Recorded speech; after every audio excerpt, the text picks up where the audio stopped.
Welcome to easy cooking and vlogs. இன்றைக்கி நம்ம பீஸாக்கு தேவையான tomato sauce and white sauce எப்படி செய்கிறது அப்படின்ட்டு பார்க்க போகிறோம். அதுக்கு முன்னாடி நம்ம சேனலை சப்ஸ்கிரைப் பண்ணாதங்க, சப்ஸ்கிரைப் பண்ணிக்கோங்க. மறக்காமல் பெல் ஐக்கானே கிளிக் பண்ணிக்கோங்க. அப்போ தான் நான் போடக்கூடிய வீடியோஸ்லாம் உங்களுடைய நோட்டிஃபிகேஷனுக்கு தானாக வந்து சேரும். வாங்க வீடியோக்குள்ளார போகலாம். இப்போ வந்து டொமேட்டோ சாஸ் செய்யறதுக்கு நான் ஒரு பிக் ஆனியன் வந்து இந்த மாதிரி நல்லா ஸ்லைஸாக கட் பண்ணி எடுத்து வச்சுருக்கேன். ஒரே ஒரு ஆனியன் தான் எடுத்திருக்கேன். அதுக்கப்புறமா டொமேட்டோ வந்து ஒரு 3 டொமேட்டோ வந்து இந்த மாதிரி நல்லா ஸ்லைஸாக கட் பண்ணி எடுத்து வச்சுக்கோங்க. நீங்கள் டொமேட்டோ சாஸில் செய்கிறதாலும் சில்லி சாஸ் செய்கிறதா இருந்தால் கூட பண்ணலாம். நான் டொமேட்டோ சாஸ் தான் செய்ய போகிறேன். அதுக்கப்புறம் ஜிஞ்சர் கார்லிக் பேஸ்ட்டுக்காக வந்து நான் ஜிஞ்சரும் கார்லிக் மட்டும் எடுத்து வச்சுருக்கேன். இதை பேஸ்ட்டு பண்ணல, எல்லாம் ஒட்டுக்கா போட்டு அப்படியே வதக்கிக்க போகிறோம் தான். அதனால் வந்து கார்லிக்கும் ஜிஞ்சரையும் இந்த மாதிரி வந்து கட் பண்ணி எடுத்து வச்சுக்கோங்க.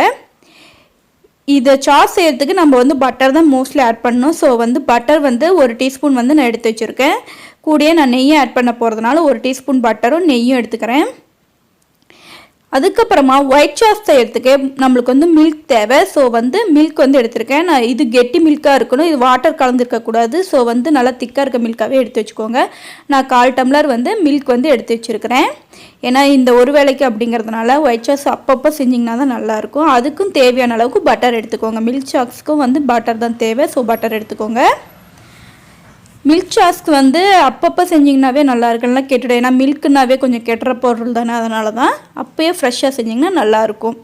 அதுக்கப்புறமா இந்த மில்க் சாஸ் செய்கிறதுக்கு வந்து நான் வந்து மைதா மாவு எடுத்திருக்கேன். நீங்கள் வந்து கோதுமை மாவு கூட எடுத்துக்கலாம். நான் மைதா மாவு வந்து 2 டீஸ்பூன் எடுத்து வச்சுருக்கேன். வாங்க இப்போ எப்படி செய்கிறதுன்னு பார்க்கலாம். இப்போ வந்து கடாய் நல்லா காயட்டும். கடாய் நல்லா காஞ்சதுமே நம்மளுடைய பட்டர் ஆட் பண்ணிக்கலாம்.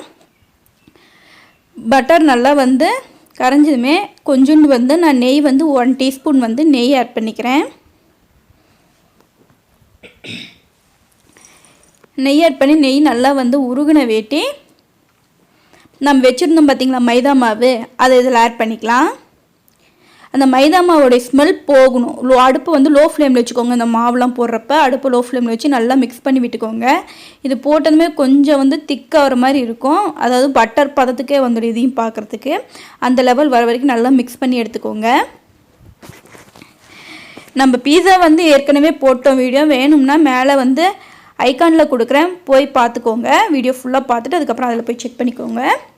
இப்போ வந்து நம்மளுடைய மைதா நல்லா வந்து வாசனை போனதுமே மில்க் இருக்குது பார்த்திங்களா, அதை வந்து ஆட் பண்ணிக்கோங்க. மில்க்கு ஃபுல்லாக ஆட் பண்ணிடாதுங்க, கொஞ்சோண்டு வந்து எடுத்து வைங்க. ஒன்ஸ் வந்து கை விடாமல் மில்க் ஆட் பண்ணதுமே கெட்டி கொடுக்க ஆரம்பிக்கும். ஸோ வந்து கை விடாமல் நல்லா வந்து கலக்கி விட்டுக்கோங்க. இப்போ பாருங்கள் ஒரு மாதிரி வந்து நம்மளுக்கு வந்து அதுக்கப்புறமா வந்து மில்க்கையும் இது கூட ஆட் பண்ணி உடனே கொஞ்சம் மில்க் எடுத்து வைக்க சொன்னோம் பார்த்திங்களா, அதை இது கூட ஆட் பண்ணிங்க. அடுப்பை வந்து அணைச்சிட்டு இந்த மில்க் ஆட் பண்ணி எடுத்து வச்சுடுங்க. அவ்வளோதான். பாருங்கள் நம்மளுடைய ஒயிட் மில்க் வந்து ரெடி ஆகிடுச்சு. இது கூட பிஸ்தா பாதாம் கூட நீங்கள் ஆட் பண்ணி வச்சுக்கலாம். நான் பாதாம் வந்து இதில் ஆட் பண்ணி வச்சுருக்கிறேன். அடுத்து வந்து நம்ம டொமேட்டோ சாஸ் எப்படி செய்யுதுன்னு பார்க்கலாம். அதே மாதிரி அடுப்பில் கடாய் வச்சா அந்த கடாய் நல்லா காஞ்சதுமே நம்மளுடைய பட்டர் ஆட் பண்ணிக்கலாம். பட்டர் கூட நெய் வேணும்னாலும் ஆட் பண்ணிக்கலாம், இல்லை ஆயில் வேணும்னாலும் நீங்கள் ஆட் பண்ணிக்கலாம். நான் வெறும் பட்டர் தான் ஆட் பண்ணிக்கிறேன். பட்டர் நல்லா காஞ்சதுமே அதுக்கப்புறமா நான் வந்து ஆனியனை வந்து ஆட் பண்ணிக்கிறேன். ஆனியன் நல்லா கோல்டன் அண்ட் ப்ரௌனிஷாக வர வரைக்கும் நல்லா மிக்ஸ் பண்ணி விட்டுக்கோங்க.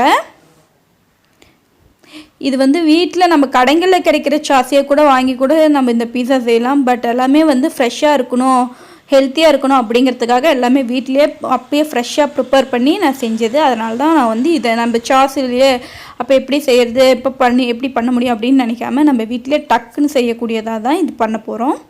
ஸோ வந்து ஆனியன் நல்லா வந்து மிக்ஸ் ஆகட்டும்.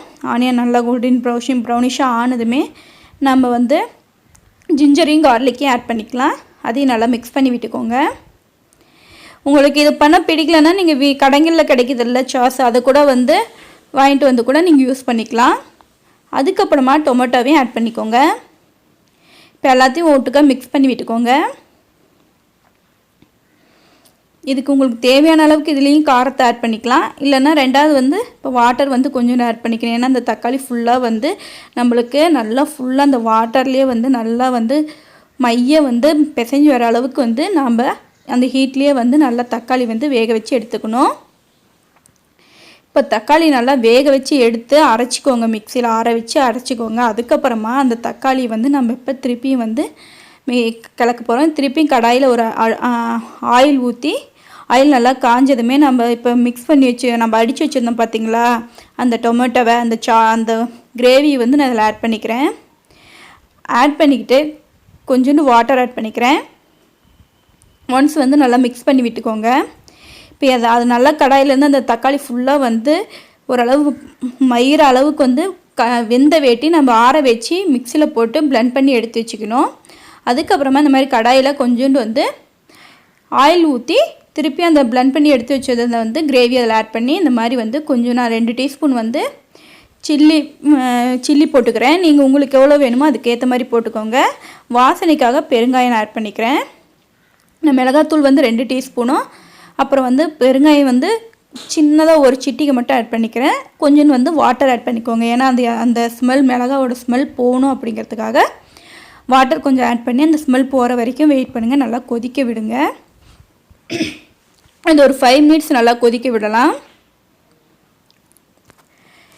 இது வந்து நீங்கள் வீட்டிலே செய்கிற அளவுக்கு ரொம்பவே உடம்புக்கு வந்து ஹெல்ப்ஃபுல் அப்படின்னு நான் சொல்லுவேன். பாருங்கள், இப்போ நம்மளுடைய டொமேட்டோ சாஸ் ஈஸியாக வீட்லேயே செமையாக தயாராகிடுச்சு.